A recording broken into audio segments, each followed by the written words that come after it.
¿cómo podemos saber o reconocer si algo es del un solo espíritu? Buena pregunta. Yo pienso, Garner, que es una pregunta que tenemos que explorar. Hemos estado estudiando sobre el un solo espíritu y hemos dado varios puntos. Hoy va a ser la última lección que tiene que ver con un solo espíritu. Pero, ¿cómo podemos saber si una palabra es del Espíritu Santo? Y yo pienso, Garner, que hay un versículo que nos puede ayudar mucho a nosotros con esto. Se encuentra en 1 de Juan, capítulo 4, versículo 1. Garner, lea ese versículo para nosotros. Dice, amados, no crean a todo espíritu, sino prueben los espíritus para ver si son de Dios, porque muchos falsos profetas han salido al mundo. Juan nos dice aquí, amados, no crean todo espíritu. Es como que él está diciendo, no sea una persona que lo cree todo, porque una persona tiene una Biblia y dice una palabra, eso tiene que ser de Dios, eso tiene que ser del Espíritu. Él dice, no lo crea todo, sino que prueben los espíritus para ver si son de qué, de Dios. Dios nos manda a probar los espíritus. Con esto es bien interesante, esto es muy interesante. Yo pienso que hoy en día, cuando uno cuestiona cualquier persona sobre el espíritu, sobre lo que ellos están diciendo que el espíritu le está diciendo, ellos dicen, tú no eres espiritual, tú no crees en quién, en el espíritu. Pero nosotros estamos haciendo lo que la Biblia nos manda a hacer, a probar a los espíritus para ver si son de qué, de Dios o no. Pero ¿cómo podemos hacer eso? Yo pienso que Juan nos ayuda mucho aquí.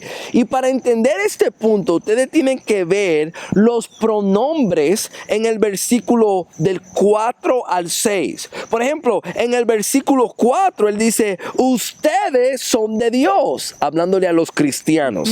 En el versículo 5, él dice, ellos, hablando de los falsos maestros. Y en el versículo 16, él habla de nosotros. Vamos a ver quiénes son esos nosotros. Garner, lea el versículo 6 ahí de 1 de Juan 4. Nosotros somos de Dios. El que conoce a Dios nos oye. El que no es de Dios no nos oye. En esto conocemos el espíritu de la verdad y el espíritu del error. ¿Quiénes son los nosotros ahí? Él no se está refiriendo a todos los cristianos, porque ya él se refirió a ellos en el versículo 4.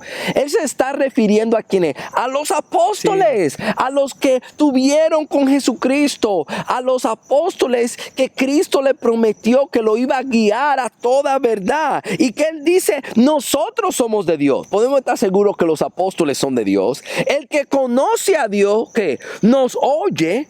El que no es de Dios no nos oye. Tú quieres saber si tú eres de Dios o no, tú escuchas a los apóstoles y a sus enseñanzas en las escrituras. En esto conocemos el espíritu de verdad y el espíritu de ¿qué? Del error. ¿Cómo podemos saber si algo es de Dios o no de Dios? Si algo es un error o no es un error.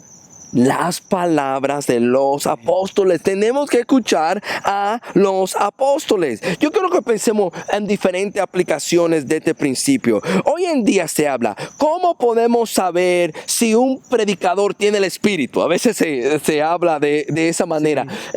A veces pensamos, a veces vemos una persona con mucho carisma, que está gritando y dicen, wow, ese hombre está lleno de ¿qué? Del Espíritu Santo. Pero yo creo que pensemos en algo. Yo pienso, Garner, en Pedro, en el día de Pentecostés. Yo pienso que el Espíritu literalmente fue derramado en Pedro. Y eso lo lleva a él a predicar un sermón. Y cuando yo leo el sermón que Pedro predicó ese día, está lleno de ¿qué? De las Escrituras. Está lleno ¿de quién? De Jesús. ¿Cómo podemos saber si un predicador está lleno del Espíritu? Si está gritando, mucho carisma. No. quizá eso significa que ese predicador está demasiado lleno de su propio espíritu. De sí mismo. Sí, de sí mismo y no del Espíritu Santo. No estoy diciendo que no tengamos carisma, no estoy diciendo que no seamos apasionados. Yo soy apasionado, pero ¿qué indica? ¿Cuáles son las indicaciones verdaderas que un predicador está lleno del Espíritu? Está lleno de la palabra de Dios. Cuando predica, enfatiza a Jesús y su palabra, o está enfatizando otras cosas. Hoy en día a veces se habla, ¿cómo podemos saber si un milagro es del Espíritu Santo? Y lo que tenemos que hacer es comparar los milagros de la Biblia con los milagros que vemos que hoy en día. Los supuestos milagros. Los supuestos milagros, exactamente. Por ejemplo, yo pienso en el don de lenguas hoy en día. Cuando hoy en día se habla en lengua y dicen que es del Espíritu, no es similar a lo que vemos en las Escrituras. En las Escrituras, el don de lengua es que el poder hablar milagrosamente un lenguaje que uno nunca ha estudiado. So, ese no es el don de lengua. O por ejemplo, Garner, yo he estado pensando en el don de profecía. Hoy en día es más como una persona, un adivinador, que comienza a decirte, cuando tú salgas allá afuera, algo te va a pasar. Hay algo en tu futuro. Y dice, esa persona tiene el espíritu de profecía. Pero eso no es lo que vemos en las Escrituras. Lo que vemos en las Escrituras es que un profeta habla las palabras de Dios. Tenemos que comparar las cosas que vemos hoy en día con las Escrituras. Y Juan nos dice que así vamos a poder saber y comparar el espíritu de error y el espíritu de la verdad. Quizá la pregunta más importante, Garner, es esto. ¿Cómo puedo saber que el Espíritu vive adentro de mí? Y yo pienso que la clave es simple. Tenemos que obedecer a Jesús.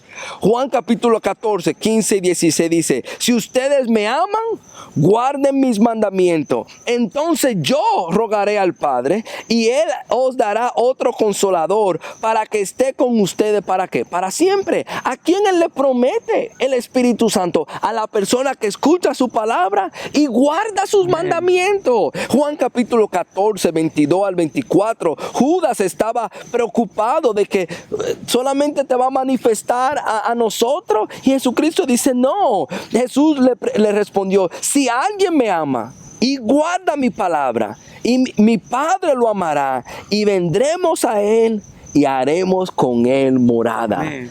Dios promete que el que obedece a su palabra puede tener aseguranza de que tiene el Espíritu Santo, no simplemente una emoción, no simplemente un sentimiento.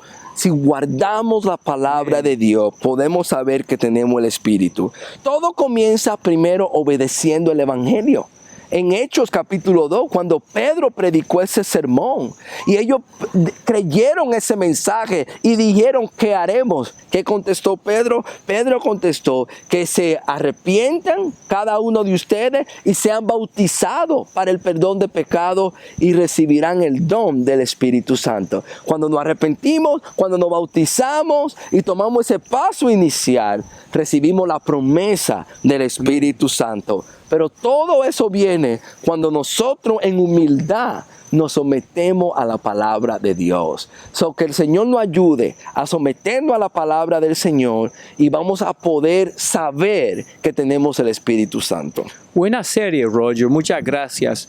Roger, tenemos varios estudios bíblicos en Zoom. Si algunos quieren recibir los enlaces para los estudios, ¿cómo pueden obtener los enlaces? ¿Cómo pueden estar en la lista para recibirlos? Si manda un mensaje de texto por WhatsApp al 1407-453-4289, di tu nombre, que quieres ser parte de los estudios y yo te añado. Gracias por habernos acompañado en este estudio.